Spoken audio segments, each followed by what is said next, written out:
Hey, this is Dawn Marie Solis with its 2022 Neurodiversity Conferences, and I am here with Brendan Mahan. He is the founder of ADHD Essentials and is a coach for ADHD. And Brendan, we met a few years ago when I was still living in Massachusetts on a task force for children impacted by substance abuse. And I've been following you and your work ever since. Just really, really grateful for your voice out there in the world, largely because you yourself are ADHD. So you're speaking from your personal experience, which I find super valuable. But thank you for being willing to do this. I want to make sure as many people out there in the world find out about you. Thank you. I appreciate that. When did you know you were ADHD? That's a complicated question to answer. My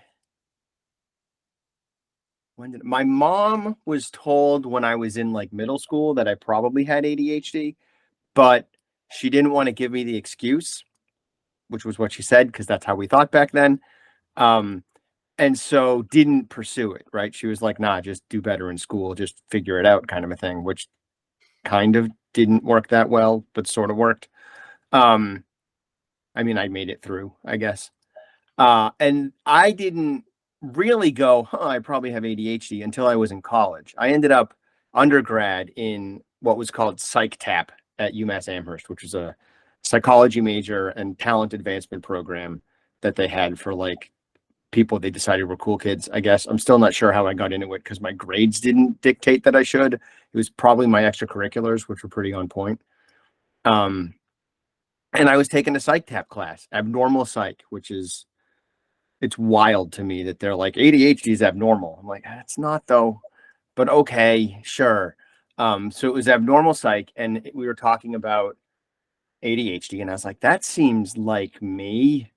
And I took another class on the psychology of education that also made me go, that seems like me. And then I didn't do anything with that information. I was like a good ADHD person. I was like, that seems like a thing. I'll just ignore it. And I became a teacher, and I always resonated and understood and connected with the ADHD kids in my class at a level that other teachers didn't. And eventually I was like struggling as a teacher. I lost a job. I lost more than one job. And this particular job, I was already starting to wonder about ADHD, and I was like, maybe I need to check this out. So I did, and I ended up getting a diagnosis. The guy I worked with was like, you understand ADHD better than people who are educated about it, and you're kind of not. Like, outside of being a teacher, you're not like studied in it. You just have it, so you get it. Like, you must have it because you understand it in a way that you can't understand it if you don't either have like a doctorate in it or have the disorder, like one or the other. So I was like, all right, cool. And then I started studying it. And then I got a second master's in counseling, where in a lot of classes, I was the ADHD expert. Like, I was just like, I already know all this stuff. And then I kind of continued rolling from there. So I'm sort of self-diagnosed. And then experts in the field were like, yes, is sort of how I ended up working it out. I love that. I want to circle back to your little side comment about your abnormal psych class, that ADHD was included in there. The stated viewpoint of INIS is that autism, ADHD, and other neurodivergent identities are not fundamentally disorders. They are neurotypes that can be very difficult to manage out there in a world that does not make space for us, and they can come with accompanying disorders and disabilities. But in their most basic form, they are neurotypes. However, because that's the opinion of the conference, it does not have to be the opinion of everyone. Mm-hmm. And I'd like to give you an opportunity to speak to that. I respectfully disagree. Cool. for a few reasons, right? One is ADHD makes my life harder. Full stop. And I'm an expert in it. Like, I train people on how to better manage their ADHD, and it still makes my life harder. And it's one of the disorders, and I use that word on purpose in this moment, that you get a lot of mileage out of knowledge about it, right? Like, the more you know about ADHD, the better off you are, assuming you can activate on that stuff. And that's where the disorder part heavily comes in, is it's hard to activate. So the more significant that challenge is for you, the more it's a disorder for you. And just looking at the word disorder as like it's a thing that makes your life more difficult, right? It's you're ordered in a way that doesn't work. And that to me is the nature of ADHD. Now, we can argue all day about, is it the fish or is it the water, right? Like, is it that my neurotype is a disorder, or is it that the culture that I'm living in is making everything more difficult because it's not built for my culture? Can you hear the noise and racket that's going on right now? Is it coming through on my No, mic? Okay. it is not. You're all good. All right. My yard is getting sprayed for mosquitoes right now, apparently. So Okay. I apologize. That was a beautiful ADHD moment. Yeah, maybe we have to edit this out. But let me pivot. All right. I see these right outside my window, and I was like, crap. They kind of show up when they show up. But yeah, so the culture I live in is not built to accommodate really the way my brain works, right? If I lived in a culture where I could sort of chill out as much as I wanted to, and then work in fits and starts and make a ton of progress, and then not do anything for a week and then make a ton of progress, and I was allowed to do that, and it would not damage my professional like reputation and ability to get a job and all that stuff, I would be great. I'd be very well off. I could probably do as much, if not more work than most people. But I'm not allowed to work that way as a person with ADHD unless I work for myself, and I do. So my boss is like, yeah, I get it. Chill out. And sometimes my boss is like, it doesn't matter that you're tired and you can't start. You have to start. Go do the thing. But he understands it because he's me. But it makes my life harder, right? There's times when I struggle to navigate my emotions. There's times when I struggle with time and understanding it. There's times when the compounded trauma of having ADHD all my life makes me over respond to something that doesn't really matter, right? Like, my wife asks me to do something and then I don't do it in the next half an hour, and then I see her doing it, and all of a sudden I'm ready to like snatch that thing away from her or knock her away from the sink so I can do the dishes, and I get almost competitive about it, and it's coming from a place of deep shame and deep guilt, because you asked me to do that and I said I was going to do it, and I should be doing that, and it's not my fault that you didn't have enough patience to wait until I got there, right? Like, that happens sometimes, and that's not great. That's not a great reaction for me to have, but it's built on 45 years of not doing the thing quick enough, maybe not doing the thing at all. And the guilt and shame that comes with that now that I'm older and I recognize that I probably should have done that more when I was a kid or a 20 something or whatever that thing is, it almost doesn't matter. That's where my wall of awful model comes from, is that concept of the compounding guilt and shame that comes with the repeated failure of ADHD. It's trauma having the disorder. But a lot of what we look at as ADHD traits are really side effects of that compounding trauma. So there's a lot in there. This is what I do. I'm like, I have a lot of knowledge. Here you go. It's part of why you and I get along. I agree with everything. Okay. You and I just say that from a different starting line. Mhm. I often use the concept of being 6 foot plus tall. Mhm. Right? That is disabling in many situations. Can come with extra body aches and pains. When you grow to that height, you generally do it like all at once, which is really painful, right? So, but we don't look at tall as a disability or a disease or a thing we have to snip it out of the genome. And so when I say I see these things as neurotypes, I'm not trying to say that type doesn't come with challenges. I'm simply saying that I believe it is a normal type, not an abnormal type. I get that.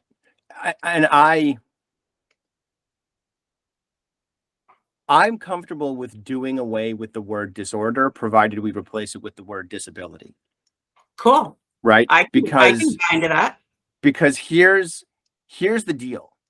If it just is no longer a disorder, if we're like, nah, it's not a disorder, then all of those people who want to say, well, ADHD is not an excuse, and what they mean is ADHD is not a reason, they get even more weight in their argument. So there needs to be something related to this disorder or this disability that grants you that this neurodiversity is making life more difficult for you, right? Like I call ADHD life on hard mode. That's my view of it, right? Like my life is just always harder than everybody else's life around me who doesn't have some sort of neurodiverse thing, because it's harder for me to do stuff. It's harder for me to regulate my emotions. It's harder for me to understand how time works. It's harder for me sometimes to care about that thing that I'm supposed to do. It's harder for me to remember that thing I'm supposed to do. All of the things that go into living in a modern adult capitalist society are challenges for me. And that's not good, right? Like that's not so great. And my friends who have ADHD who are able to accommodate a capitalist society and sort of make the money and do the thing, they wind up struggling in other areas, right? So like now family is falling apart or doesn't exist at all, or friendships aren't working and that kind of stuff, or there's addiction coming in, because that's certainly a piece of this potentially. It's hard to balance all of those things when you have ADHD. So there needs to be some language in there that's like, nah, this is at least a disability. Yeah, and I can join you in that space. I may leave 1 foot outside the line so I can hop back and forth, but it is harder. There's no two ways about it. It is harder. And as somebody who's also autistic, dyslexic, dyscalculic, like the layers of hard for me, I'm just exhausted all of the time. And sometimes my brain shuts off. My brain is like that Mac color wheel spinning death thing, right? Like my brain just goes like, there's nothing there. And sometimes that happens in really unfortunate moments. I go situationally nonverbal. I refer to my brain as having monkeys in it. Monkeys snitch my words and run away, right? It's harder. There's no two ways about that. I am looking for ways we can join together so that it's not so hard. Yeah, and that's an important goal. Yeah. I'm not arguing that. My challenge, my reason for challenging it is that it's really easy to do that from the inside, looking at the inside, right? But once we are on the inside looking out, or we use our perspective taking skills to be on the outside looking in, right? It gets a lot more challenging, right? Because there needs to be something that says this is a vulnerable population. And as much as this vulnerable population needs to empower itself and needs to do things to say like, we are not broken, because we're not, we just work different, right? If you don't allow for something that says this is a vulnerable population, you're going to get the people outside of that population going, I don't understand why I need to accommodate that. And that's a bad strategy, right? Like I've got a buddy who runs sensory sensitive comic book conferences and conventions, right? And if he's not running his own, he's going to other comic book conventions and setting up areas. Later, his information. Yeah. So so he also goes to Comic-Cons and sets up sensory sensitive areas, right? So if the Comic-Con itself is not sensory sensitive, because really only his is, then he goes to a different one and sets up like a room where people who have been overwhelmed sensorially can go to that room and calm down, right? And sort of decompress and desensitize themselves. And not that long ago, he had a conversation with a dude where he was like, "Hey, I can come and like set you up with a room." And the guy was like, "Why would I want that?" And was like super disrespectful, super offensive, didn't see the value in it, and was insulting to my friend, right? That guy is the person I'm looking at when I say we need language. Because if we don't have that language, that guy is going to win the argument. And I don't want that guy to win the argument, but we have to remember that he exists. So like this is a like communication marketing type stuff. But it's the reason that I don't even say ADHD is a superpower, because it's not. There's a lot of cool stuff I get from my ADHD. Most of it is a side effect and not necessarily a trait, like a core trait. But I also struggle a lot more than I need to. So if I could magically have a like fairy godmother show up tomorrow and be like, "Poof, you don't have ADHD anymore," I'd do it in a heartbeat. I would not say you never had it. I wouldn't make that trade. I wouldn't trade and have never had ADHD, because of who I am is informed by it, and I don't want that to change. But if I could suddenly like sit down and send an email with no problem, and sit down and send 20 emails with no problem, and make that phone call and edit that podcast and all that stuff without struggling to do it in a minute. Yeah, I hear that. And I think a lot of people who will watch this will relate to that. I think there can be a level of soul tired, like tired to our absolute core, Mhm. that we can be because of the things that are harder. So yeah, I am really grateful that you were willing to have that conversation with me.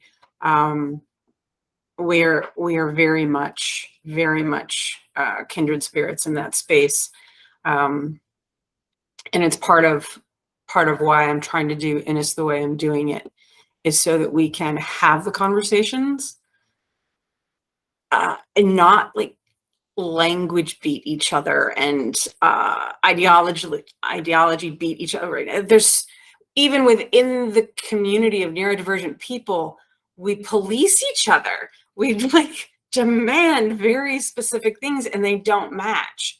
And I'm And, trying.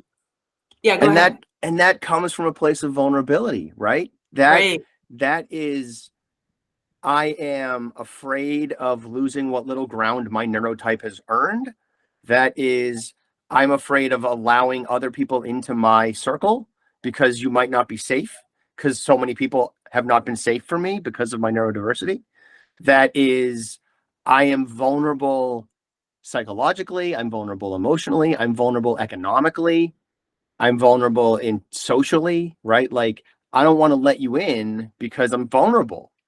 Yeah. And I will argue and bicker all day long with you, because that's the only way that I get to like assert my strength, and or one of the only ways, because I'm vulnerable in so many other places. And that's just how you got to see it, right? Like, I've had those conversations, and thankfully I've got some other areas where I am not feeling vulnerable, right? Like, I'm a pretty powerful voice in ADHD at this point. Like, I've managed to establish myself. Um, and I know the other powerful voices in ADHD, right? Like, most of them are my friends, and the ones who aren't, it's just because we haven't met yet, kind of a thing. So I don't feel vulnerable in my neurodiversity in the way that someone who doesn't have that kind of a platform maybe would. And I also have done a lot of work on my own mental health, and helping the mental health of my clients and all that kind of stuff. And I've boiled it down to like, my perspective is everything is anxiety. Like, there's the neurodiversity, and then so much of what's going on can be traced back to anxiety. Like, my parent groups that I run are really about anxiety. They're not about ADHD. It's about managing anxiety with an ADHD in mind, like managing the family's anxiety. Because if we can reduce the overall anxiety in the home, the ADHD stuff becomes easier. And that's about skill building. That's about making parents better at what they do. It's also about making sure they understand what ADHD is and how it works. And it's about understanding what anxiety is and how it works so they can better navigate that stuff. But when people are attacking us, it's coming from a place of fear, vulnerability, and anxiety, which are really the same thing. And I just try to keep that in mind. And I'm like, nah, yeah, I hear you. Like, let me validate where you are emotionally right now.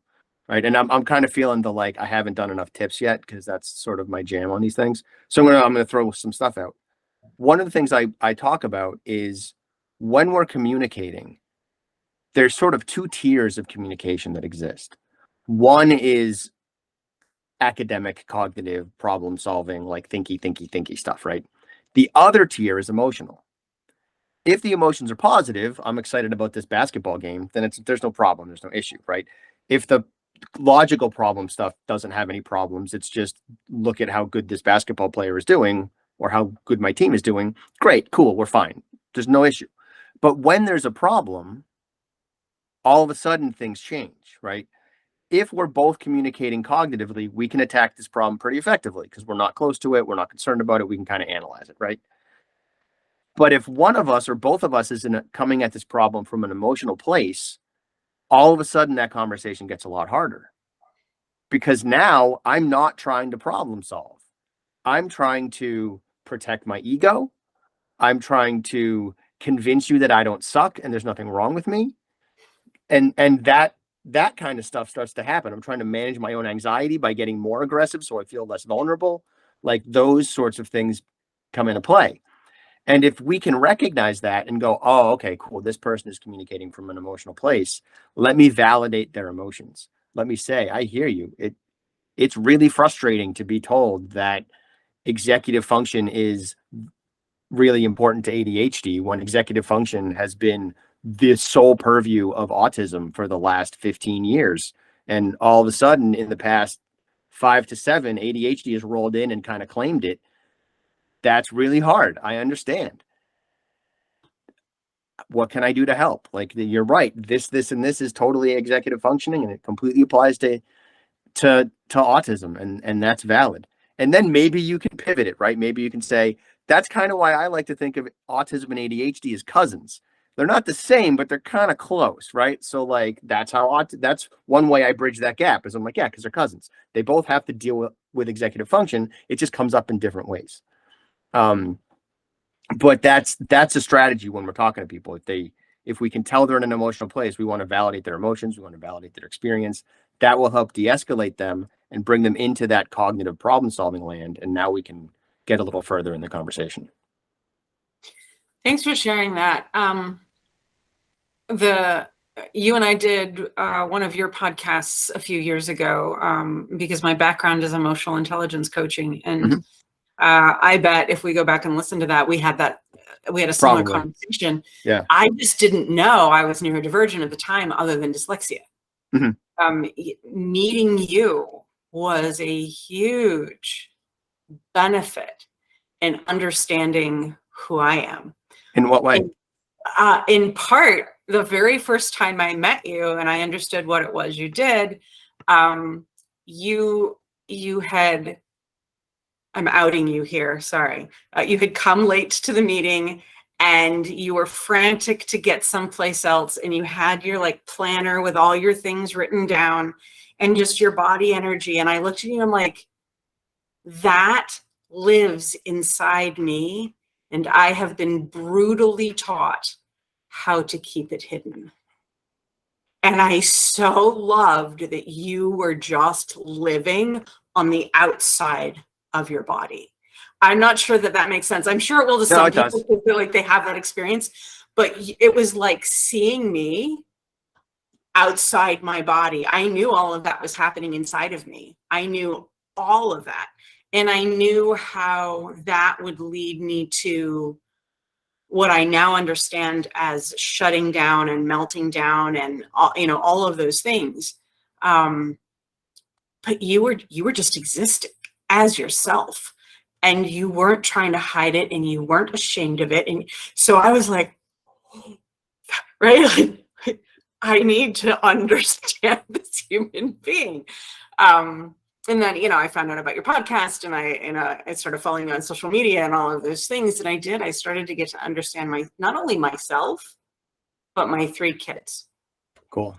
My 3 kids, 1 born male, 2 born female. And I say that only because both autism and ADHD have been falsely given to the male population almost exclusively. Mm-hmm.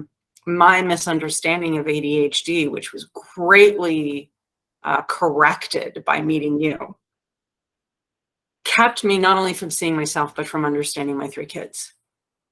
And the more I understood correctly about ADHD, the more I could understand. I'm not going to say I was a bad parent. I was not a bad parent. I was a parent doing the best I could with the knowledge I had. Mm-hmm. But when I had better knowledge, I could see where I wasn't doing well, and I could pivot my approach. That's a big deal. Not everybody can do that. I'm very grateful for the way my brain is wired. Once I get information, I'm often able to implement it. That is not true for everyone. Mm-hmm. They can have the information and feel completely prevented, societally, internally, whatever, from actioning the information. So I'm very grateful for what I have. It has created paths for me that wouldn't have existed otherwise. Can I play with that story of me walking into that meeting? Because there's a bunch of stuff happening in there that I think is important to peel the layers back on. One is I existed in the same frame that you existed in for a long time. So it's not like I always owned my ADHD. It wasn't until I became an ADHD expert that I started owning my ADHD, right? Because I outed myself. I was like, I have this thing. And also it wasn't until I got diagnosed, like that happened too, right? I wasn't diagnosed for a long time. And I just thought I wasn't good enough for decades. But so some of me walking in like that was owning the fact that I have ADHD and kind of whatever. But there's another layer to that I think matters, and that's gender, right? I think gender really plays a role in this because I was able to come in. My mentality was not, I'm owning my energy, right? That's not what my mentality was. My mentality was, I'm important and my time matters.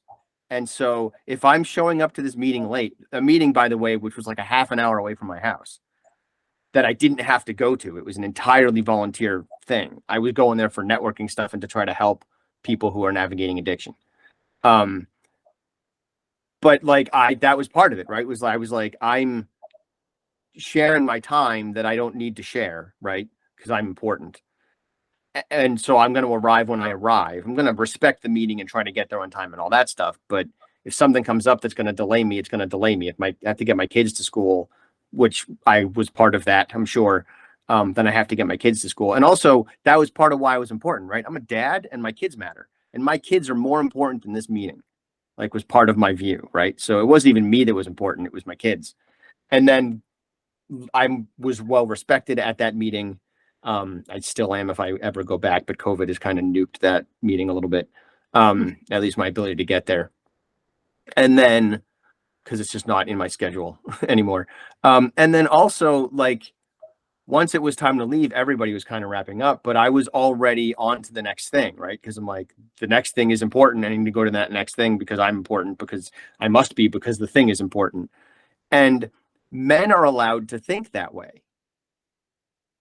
Women are not encouraged to think that way. Women are not like, they're not encouraged to walk around being like, no, I'm important. You can do the my kids are important thing. That's allowed. It's kind of weird that men do that because most of us don't, but I do.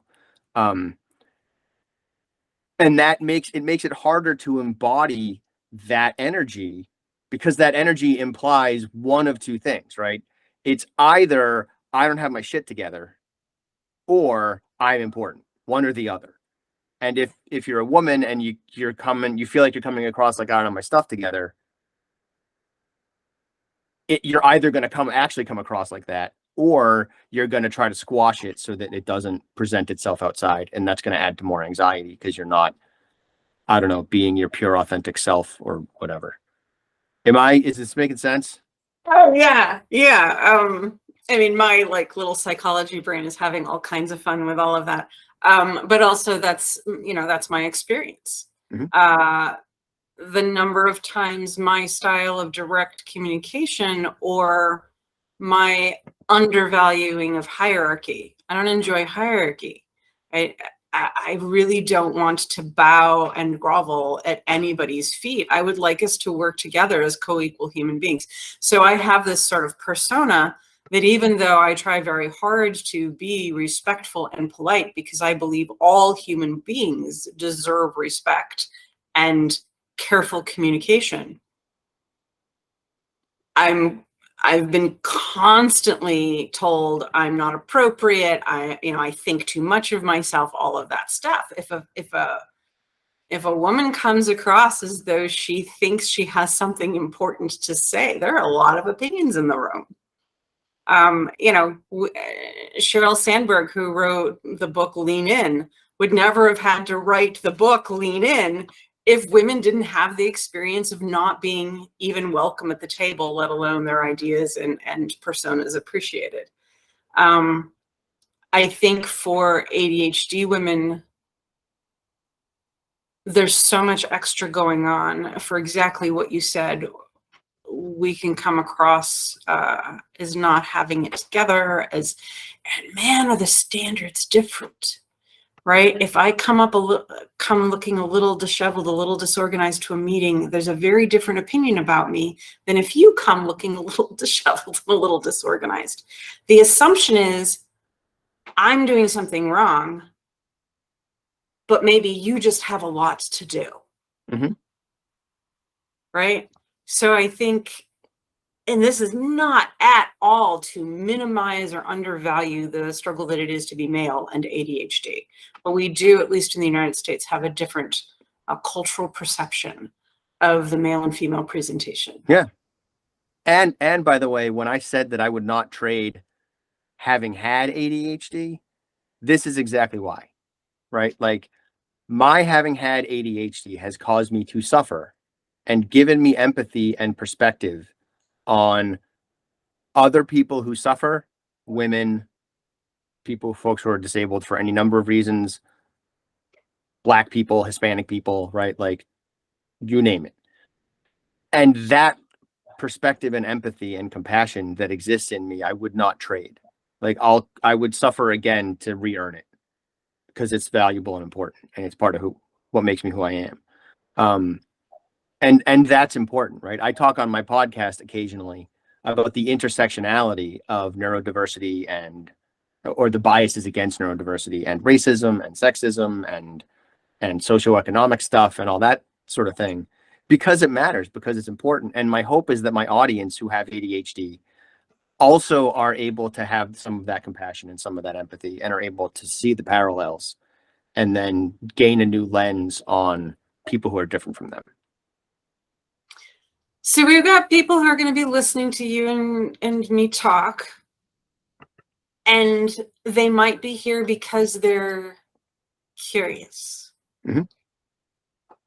They're looking at their kids, they're looking at their spouse, they're looking at themselves, their brother, whomever, and thinking, right? I wonder if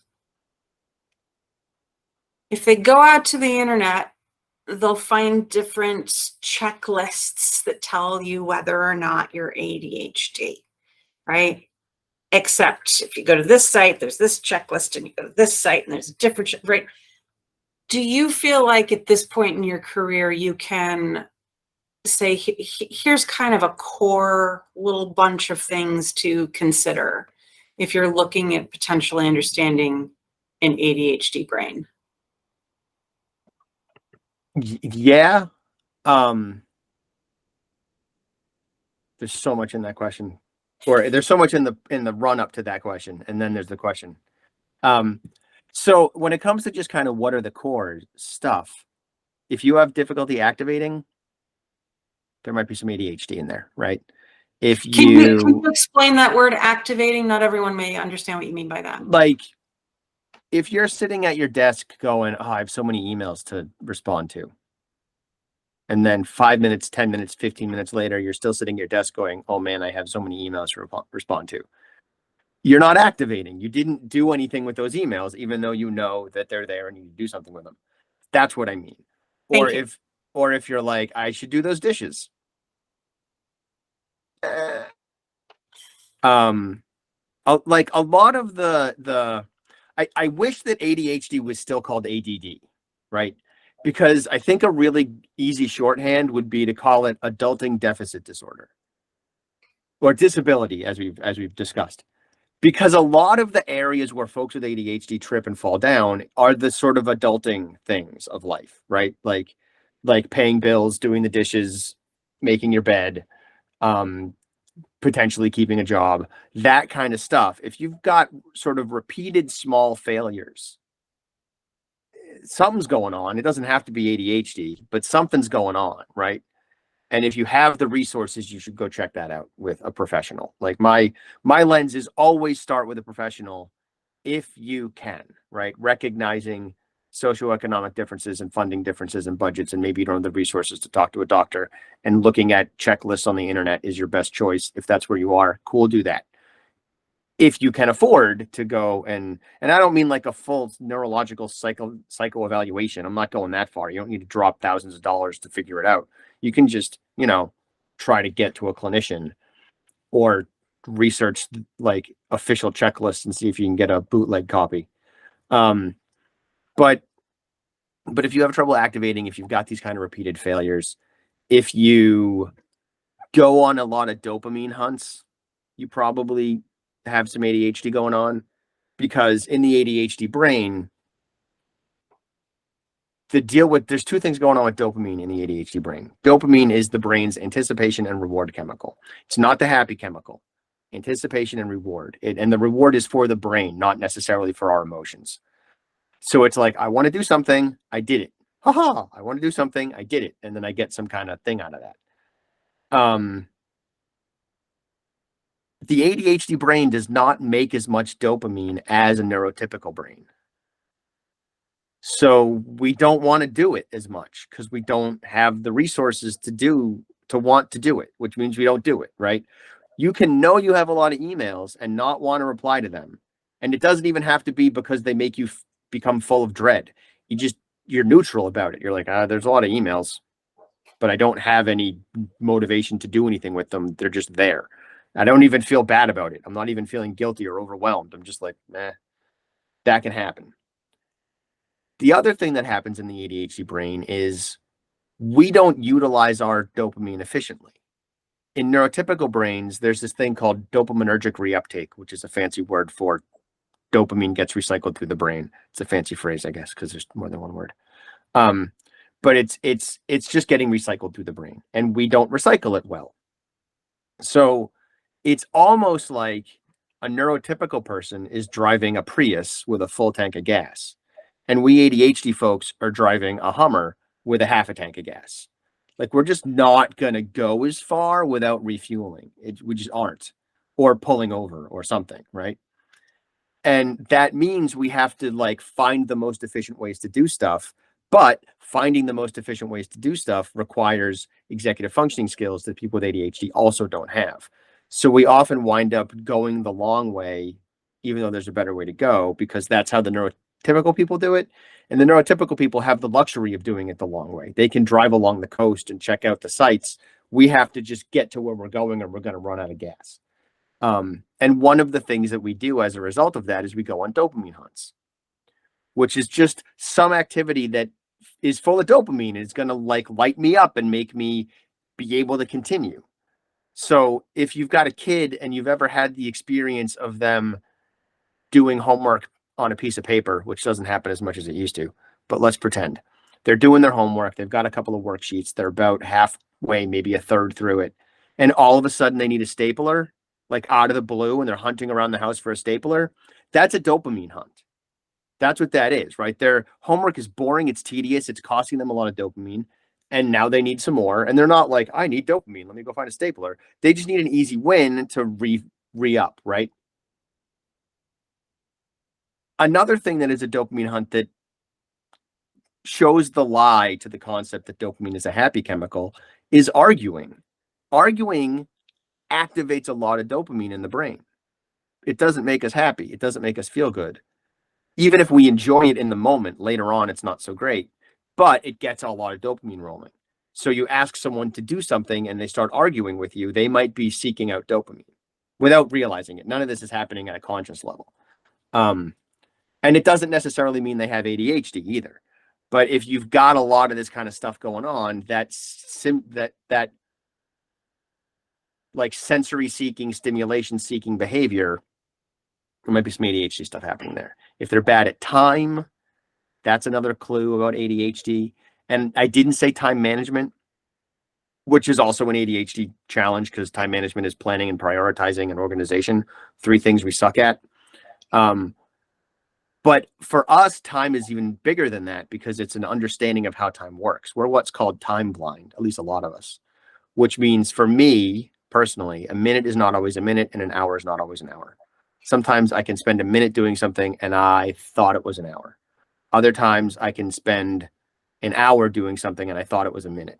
And that lack of understanding about how time works causes us to be late, causes us to disappear for a while and not think that we had disappeared for that long. Like your spouse that goes to the supermarket and is gone for an hour when it's a 15-minute experience, probably have ADHD. They probably just got distracted by the boxes of cereal and maybe stopped to read a magazine because it was quiet there and things are not quiet at home. And all of a sudden they kind of like time got weird on them and they thought that they were only there for 20 minutes, which they still know is too long, but it's only 5 minutes too long. Should not a big deal. And turns out they were there for an hour and everyone's like, we thought you were dead. That all of that stuff is ADHD as well. Yeah. Given that I didn't understand my children or me, we definitely did not understand my dad. We posthumously understand my dad. And it breaks my heart because had we understood him, we could have helped. My dad would be in the house and need like a screwdriver and go into the barn and we wouldn't see him for 3 hours. Mm-hmm. He'd come back without the screwdriver and we'd be like, what's going on? And he wouldn't have good answers. And if you don't understand, that just looks super cagey. It looks dishonest. It looks all kinds of things that I now understand it was not. My dad was spectacularly time blind. He struggled with object permanence and object constancy. Those are terms we don't have to talk about now, but go look them up. Right? There was just so much that my dad was struggling with that the family and society was constantly calling out as though he was consciously and purposefully thwarting and disrespecting and behaving badly. And it made him so sad, so sad, because he didn't think he had control over any of it. And very legitimately, he did not because he didn't understand it. Yeah. One of the things that I do in my workshops is sometimes I fake an asthma attack. Sometimes I have an asthma attack because I have asthma and I'll do my inhaler, right? And then I apologize for being too lazy and unmotivated to breathe. And everyone laughs because that's a joke, right? I get the laugh and then I flip it on them. And I'm like, that's ridiculous. It's ridiculous that to even think that I'd be too lazy and unmotivated to breathe. But in a heartbeat, we'll make that assumption about someone with ADHD, that they're too lazy and unmotivated to send that email. They don't care to bother to remember our anniversary or birthday, even though part of that time blindness is a struggle with dates. A lot of the stuff that is naturally a part of ADHD, we just excuse it or write it off as lazy, unmotivated, they don't care. And none of that is true. None of that is what's going on. I don't believe in lazy. I don't think that that's a thing. My perspective is the only person being lazy when we call someone lazy is the one calling them lazy.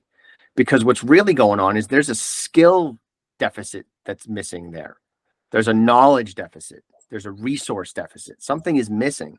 And we have to help them figure that out. And we have to look at what's going on really with this student, with your dad, what's hiding underneath the stuff that we're calling lazy, and how can we better address those underlying causes? So, like, circling back to my parent groups, I guess one of the core concepts of my parent groups is, there's 3 of them. One is everyone wants to do well.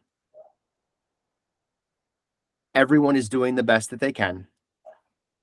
And your kids want to please you. And so does your spouse, by the way, right? The people in your life want to please you. So if those 3 things are true and the person is not meeting expectations, then we can't say they're lazy or don't care. We have to say, well, if they want to do well and they want to please me and they're doing the best that they can, why are they not meeting my expectations? One is, your expectations might be too high, because if they're doing the best they can and they can't meet it, that might be on you. Or they might need some skill or a tool or something to help them better meet the expectations that you've got for them. And so those 3 assumptions lead us to better questions and better thoughts around, why is this person not meeting my expectations? Yeah. One of the things that I do in my work is a lot of helping people hear please instead of argument, resistance, disrespect, etc. Please help me because I can't is the actual motivation for the argument. I feel like every ADHD child has heard a parent or a teacher say, it's not that you can't, it's that you won't. I've seen you when you want to do something. Such nonsense. And, if you don't have the experience that you and I have and that other ADHDers have, where you could, with every fiber of your being, want to go do something, and there's a block. Mm-hmm. There is a thing preventing you. It is not about wanting. It's about able. And we don't have time in this brief little thing to get into all the reasons that complicate able.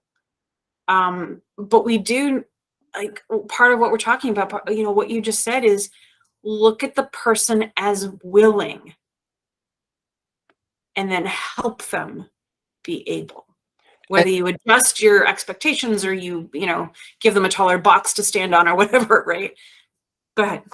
And that circles back to one of the themes of this conversation, which is the effect that vulnerability has on this whole process, right? Because that person is not saying please because saying please makes them feel vulnerable. So instead they're arguing, because feeling vulnerable, right, is not comfortable. But if I yell at you, I can pretend that I'm not vulnerable because I've made you more obviously vulnerable, right? That's a lot of where male aggression comes from, ladies and gents. And so to also play with that little gender thing we talked about earlier, but and also female aggression too, right? That's just aggression in general is often coming from that. And if we build in trauma, right, I've learned that I can't be vulnerable because it means I'm going to be preyed upon. Now I'm going to be even more aggressive. But that vulnerability makes it hard for me to ask for help and makes it hard for me to say please. And that vulnerability makes it difficult to not to admit that I can't, right? So, like, if the kid is not asking for help and you're like, just ask for help if you can't do it, it's because they don't feel safe asking for help around you. And you need to make it safe for them. And you might be like, but I've never done anything that would cause this kid to not feel safe. Yeah, maybe not to them. But that doesn't mean they don't have a sibling or a classmate that you said or did something to that they saw and they misread or they accurately read. That's a piece of this too. So if a kid doesn't feel safe, we're not going to get where we want to get with them because they're not going to feel like they can be vulnerable. And that's going to lead to lots of negative things down the road because there's going to be times when they're vulnerable, especially if they're neurodivergent. Yeah, that little piece of a child being able to believe you will treat me differently or better than you will treat others. That's a thing that I think a lot of parents need to think about a little bit. Children look at your behavior to tell them about who you are. And if you treat others differently than you treat them, your words of, well, yeah, of course, you're my kid. I'm going to think differently about you. I'm going to love you differently. I'm going to, and I think possibly, especially the neurodivergent brain, and maybe those of us who are additionally autistic, we just don't see the pattern, right? It's not a consistent pattern of behavior. And children crave consistent patterns of behavior. So yeah, you may have never done anything directed toward your child that could be perceived as creating an unsafe environment. But if your political speech, if your, argument with the parent, if that, right, if the rest of your life has hints of, there's going to come a time, parent of mine, that you're going to look at me and you're going to reject me, right? That's what that lack of safety is. And that's a big job for a parent. We're not trying to tell anybody they've got to be perfect. And let me make it bigger, right? Like, or you've got one kid that you're banging heads with because their neurodiversity and your neurodiversity, or their neurodiversity and your neurotypicality or whatever, isn't gelling, and you're banging heads. And then you've got a second kid who is observing this, right? That can happen. Mm-hmm. And that's where making that pivot to those assumptions of, oh, this kid I'm banging heads with, that kid that you argue with the most and you're like ready to kill him, that kid is doing the best they can. And they want to please you, and they're not. So what does that mean? It means you as the parent have to change, because you're the water. You can't change the fish only. You also have to change the water. And as parents, we dictate the water.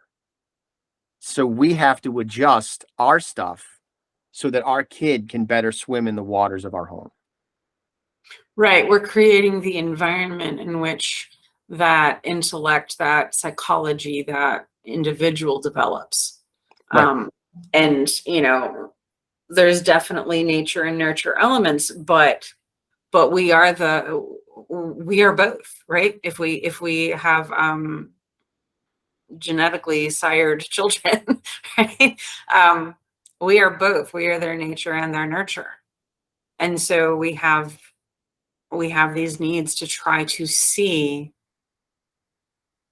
what is a better environment for this specific child.